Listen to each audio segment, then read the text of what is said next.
So today I've got something truly exciting to share with you all. And you can probably see in the title. But I never thought I would be able to say this. I didn't even think it was possible until I retired or whatever it was. But I quit my 9 to 5, and I'm going to tell you a little bit about my journey today and the complete mindset shift that I've had that has completely changed the way I perceive the world and my reality and my life. And I've talked a lot about the inner beliefs over the past couple of videos if you've watched, and the internal world shift. But there's also so much power to action and taking action and living an aligned and life that is your truth, and taking responsibility for my life and seeing it as a journey and an exploration. And I wake up now and choose life. There was a time where for a long time, I'd wake up and not want to explore my day. I didn't want to get out of bed. I just wanted to go back to sleep and not face my reality. And so I'll talk a little bit about my journey. And when I was 17, I finished school and went to university because I didn't want to do a trade. That was the two options. You'd either do a trade, apprenticeship, or you'd go to university and get a degree. And there was no way I was getting a trade.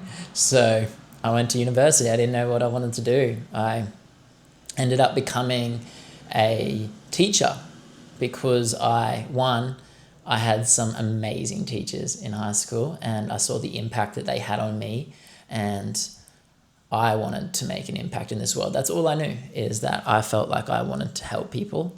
And so I chose that. And I love mathematics. Mathematics was the introduction to my world of philosophy and meaning. If we look back at like the most well-known scientists and mathematicians of our time, they were all philosophers, and they looked up at the stars and answered questions about the universe. And it's absolutely wild how maths fits into our world. And so that inspired me. I got curious with philosophy and the universe and all these things. So becoming a teacher allowed me to study mathematics, and it also allowed me to work with people. So I begrudgingly went to university. I didn't love study, but I went and did that. And I got my degree and I started teaching. And at the beginning, I had so much energy. I really wanted to help people and I really wanted to make a difference. And I then saw the reality of that and what I actually had to do. My expectation versus my reality there was this massive gap in between. And yeah, after 6 months, I quit that and went to travel around the world for 6 months 3 months. And then that finished. I ended up in a hospital in Budapest with double pneumonia in my lungs, coughing up blood. And then that's a different story for another time. But then coming back to reality. And again, I got a new job as a teacher. And this time it felt a lot more aligned. I was a lot more ready for the reality of what it was. And at the start, it was great. I loved it. I really worked on becoming the best teacher possible that I could. And, I coached sport teams. I was a part of camps and taking kids on these trips and being leadership activities. And I loved working in that space of being a positive role model and showing kids that they can grow and learn. And just the ability to learn has always fascinated me. I just loved learning. I've been obsessed with learning everything my whole life, whatever it is. I'm just curious about learning. And so I got to share that, and I was really passionate about that. And so I did that for a couple of years, and it was great, and got rewarded for that materially and successfully. But after about 3 years in that job, there was a point where I had this whisper inside of me that knew that I was no longer growing, and I wasn't learning anymore. I knew that I didn't want to become a principal or a head of whatever. I loved working with people and I loved the school environment, but I didn't like the structure in which I was teaching, and I didn't love exactly what I was teaching at the end of the day. So there was a lot of things there, and I wanted to still grow and learn, but the problem is that I didn't know any other way. I didn't know how to do that. And so the safe option was to stay. And that's what I did. I ignored that voice. And for the next 2 years, I shoved that down. And each day that I stayed in that job, part of me died. And part of my life force died. And I went from being this happy, energetic person to just being angry and miserable. And I would wake up on a Monday morning, close my eyes and hope for it to be Friday afternoon. And then on Friday afternoon, I'd escape and I would drink and I'd party and I'd play footy and I'd watch TV and just do anything other than think about my life. And 2 years of that, I just lost all my ambition and energy and this life force that I had, this excitement that I used to have. And it was like I would get to Sunday night and just think, how could this be my life? And then I'd wake up Monday morning and just put on the mask again and go and perform, because I also had this need to be good. I had to be good at my job. And so work no longer became about helping people and growing. It just became about force and having to do it. And really what I reached was my zone of competence. And I reached this level of competence in my job where I wasn't learning and growing anymore. And I didn't want to grow in that area. And so I got frustrated, and then you get performance punishment, you got at your job, so you got to do all these more things, and it just never ended. And the problem was it took me 2 years to listen to that voice. And so I got stuck. But there was a point where I did listen to that voice, and that's ever since that day.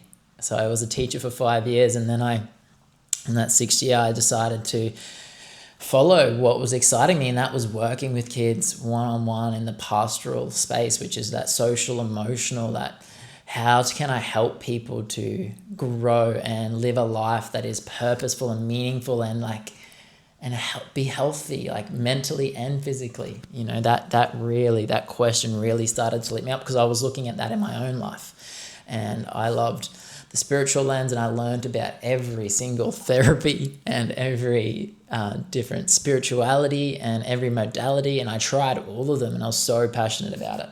So I decided to study my master's in guidance and counseling, which is like a psychology master's, and I just got that energy back straight away. As soon as I made that decision, bang, I was in again. I had this energy back, this life force, and so I completed that master's, and I started to, during that time, I was studying and I was learning again. I actually then started to become healthier in my life. I didn't want to escape my life anymore. So everything I did, all my relationships got better. My relationship to myself, my health got better. I stopped drinking. I stopped partying. I did all these things because I had something to learn and to grow. And again, I had this energy and this want to help people. And so I did that. It took me, I finished my master's, and then I became a guidance counselor in a school for a couple of years, and I loved it. I got to work with one-on-one in that social emotional space, and there was a lot of meaning, and it was very close to my dream. If you know what Dharma is, it's like this part of you that knows what you're meant to do, and I might talk more about that in another video. But I hit that point again, probably a year, 18 months into that job, where I knew that it wasn't, even though I was so close to what I want to do, it wasn't exactly what I wanted to do. My heart wasn't fully in it anymore. And that voice came back, that whisper, it's like, it's time. It's not that anything that happened was bad, but it's like, we need to keep growing here. And I pushed that voice down for another 6 months. And again, I started to get back into that old survival loop of waking up again. I have to go to work today. And I just lost my excitement. I lost my curiosity. I just wanted to escape again. And so luckily I have a practice where I tell myself the truth every day. And because of my practice, I was able to, make that decision again. All right, it's time to grow. And that's why this year I've started my business. And again, this energy is back. And 2 weeks ago, I finally decided I've been doing my business since the start of the year, and I've got a few clients now and it's gone well, but I had to make that decision. I still hadn't fully let go of my 9-to-5 job, but I've just made that decision now. And it was probably the hardest decision I've ever had to make, because ever since I was 13 years old, I've worked in a job with an employer who has paid me a weekly paycheck. So for me, this has been a huge decision. And at the end of the day, it was a decision to trust myself. And I wouldn't have full alignment and full energy in my life until I fully trusted that voice inside of me and my competency and what I want to make and create in this world. As long as I was still half in, half out, I was committed to not what I wanted. And so I made that choice. And again, this energy I've had this year, even since I've started my business, has just been incredible. Like, I didn't think this life was possible. And it never had even been an option to me till this year to even think that I wouldn't work a 9-to-5 for the rest of my life. I remember before I made the decision to leave teaching, I thought that if I close my eyes and hate my life for the next 15 years, then I can save enough money. And I got into investing, and I wanted to retire by the time I was 40. And that was the plan. That was the only thing that was the only way I knew to get out of my life, was to give up the best 15 years of my life, stop learning, stop growing, close my eyes, and have enough material wealth to be able to leave. And then I could do what I want. And that's the mindset shift. You don't need to wait. You can have whatever you want today. There is a cost though. And you can see behind me, talked a little bit about my journey and quit and said yes, and this excitement and freedom that I live my life in now. There is a cost to following the path of freedom and excitement instead of the other path, which was, it was okay. It was survival. It was like, I'll just, I survive. I live a nice life, everyone. And the thing about the survival path is, because there's so many people on it, we all validate each other and we say, good job. When you get the house and, you get that feeling, I bought a house and it feels good, and you get everyone's patting you on the back and you get heaps of likes on it, you post it on Instagram, and everyone validates that path. And this is a part of the cost of the other part is there's not many people on it. There's not many people that will understand you going a different way. It can be incredibly lonely.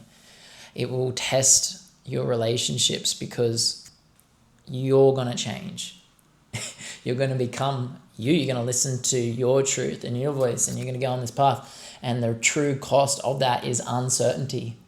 You're going to sit in uncertainty. And for me, that means uncertainty of not having a regular paycheck. I've got to back myself to make my own money now and really trust myself to do that. And I thought that would be the scariest thing. But ever since I've made the decision, it's actually been quite easy because I fully do back and trust myself now. I've got so many skills and things that I can do and so many people in my life that want to help me. And so that survival mode, the benefit of that is the illusion of certainty, even though certainty isn't real, because we live in a chaotic world where we could die tomorrow, and who knows what Trump's going to do. We could get blown up. Who knows? The illusion of certainty is that way because our mind is so programmed to predict a reality based on the past. So it knows that if I show up to this job and do this thing, then I will get this and people will validate me. I'll have like this relationship. But this is why people have midlife crisis and they wake up and they realize that they've just spent the first 45 years of their life hiding and not doing what they want. And I'm not saying that's a bad thing. Like, that's everyone's journey is different, and this is just my journey. But I have decided that I will no longer sacrifice my excitement, my freedom, my mental and physical health for anything. That feeling of waking up and choosing what I do today, not because I'm not going to a job, but because it doesn't matter if I go to a job or not. It's just like choosing that I go to that job if I do choose to do a job. But I wanted to choose my business. I wanted to choose to work and help people in the way that I wanted to. And the cost of that is in uncertainty. And there's so many nights I just sit and I'm just lost in the fear. My mind, my ego that I talked about is still gripping to this old reality and telling me that, especially when I'm tired, that I'm making so many mistakes and I'm wrong and I need to go back. But there's no way I'm going back. So I'm not telling people to follow this path because it's scary and it's going to change all your relationships. But it's going to end relationships that were never meant for you anyway because you were pretending to be someone else. And it's going to strengthen every relationship that is real in your life and make it incredibly better. My relationships have never been so powerful and beautiful and loving and connected because I'm telling the truth. And I'm attracting people who actually like me for me, not because of this performance that I was doing before. But it's hard. It's hard to tell people that you're not who you thought you were, and to face that and to have people come up to you and just question everything you're doing and, look at you like, why would you do that? But it's not about me. That's their view of the world, But that feeling that when you get and you wake up and you choose today, there's nothing in the world that can take that from me now. And yeah, I choose this. It's funny that I thought I had to wait 15. I thought I was chasing money and wealth and all these things. To me, money was safety and freedom. I thought I had to wait to feel this. I can feel this today. I didn't have to wait 15 years. And that's my business. Find your path. And everyone's path is different. This is mine. But I want people to see life as a beautiful exploration instead of a painful survival. And it doesn't mean that beautiful exploration doesn't have pain, because no matter which path you're on, you're going to have pain. But the amount of excitement and freedom that goes along with the pain on the uncertain path, that's the beauty. That's the gold. Like, if you want to read a book and be motivated by this, read The Alchemist, because he goes on this great journey for this treasure. And the moral of the story, close off now if you don't want to hear the moral of the story, but the journey was the treasure. Your life is today. It can't be any other time. The future only exists in your mind. Today is all we have. If you're interested in my business, let me know. I'm releasing a cohort soon as well. So I'm only doing one-to-one work at the moment, but I'm about to release a cohort called Find Your Path that teaches this mindset, this internal reset, and the way to view the world, to wake up with excitement and freedom every day, to choose life and say yes to it. So if you're interested, let me know. My socials and everything are linked below. There's so much stuff out there in mine. I'll just comment. I hope you're well. If this triggers something inside of you, good.